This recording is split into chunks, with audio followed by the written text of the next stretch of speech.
les bras croisés, dans beaucoup de cas, c'est effectivement de la fermeture.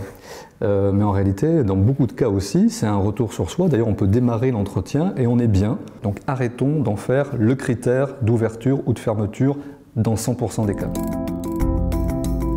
Alors la main devant la bouche, c'est vrai que souvent, c'est du discours qui ne veut pas sortir.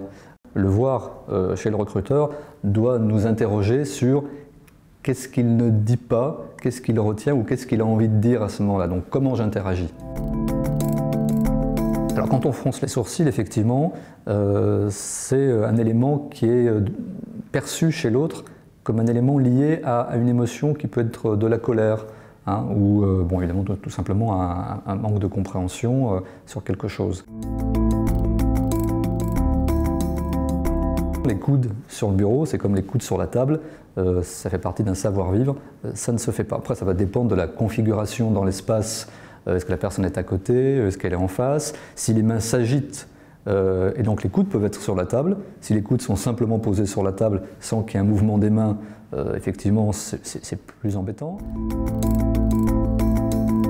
Quelqu'un qui communique bien, c'est quelqu'un dont les deux mains sont participatives, autant la main droite qui est là pour expliquer, convaincre, argumenter, que la main gauche qui est la main de la spontanéité. Donc les deux mains doivent être participatives, les gestes assez élevés, mais de toute façon, les mains posées sur la table, c'est embêtant.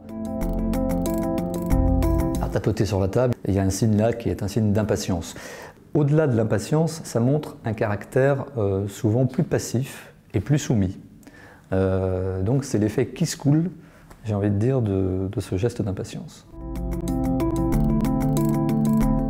Alors jouer avec un stylo, comme jouer avec ses feuilles, etc., c'est ce qu'on appelle un geste de préhension. On prend quelque chose, c'est pas tellement le fait qu'on prenne, mais c'est à quel moment on le prend, qu'est-ce qu'on en fait, où on le positionne dans l'espace.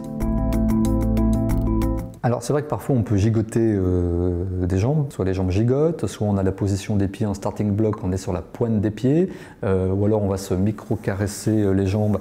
C'est vrai que ça traduit toujours cette volonté de partir ou d'avancer, c'est-à-dire d'aller plus vite vers l'essentiel. Chaque fois qu'on se gratte de façon mi-consciente, c'est qu'on gère une tension. C'est un signal qui nous est envoyé par le cerveau, et le fait d'ailleurs de se gratter permet d'apaiser la tension interne. Oui, alors quand on se mordit les lèvres, c'est qu'on est en train d'essayer de maîtriser l'émotion qu'on est en train de ressentir. Oui, alors là, s'affaler comme ça sur sa chaise, c'est vrai qu'il y a un code, c'est un code de savoir-vivre classique, bon, à ne pas faire.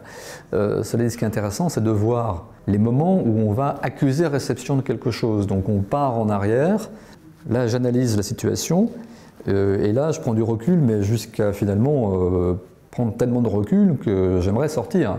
Surtout ces gestes qu'on traduit comme des gestes d'anxiété, évidemment on pourrait se dire je vais m'auto-analyser, je vais essayer de ne pas le faire, mais d'abord ça consomme de l'énergie de se questionner sur ce qu'on est en train de faire, ensuite ça consomme de l'énergie de se questionner sur ce qu'on devrait faire, donc je crois qu'il ne faut pas être ayatollah de l'auto-décryptage, hein, il faut plutôt se concentrer sur l'autre, et se concentrer sur l'autre c'est aussi une bonne façon de se décentrer de soi et donc de s'apaiser.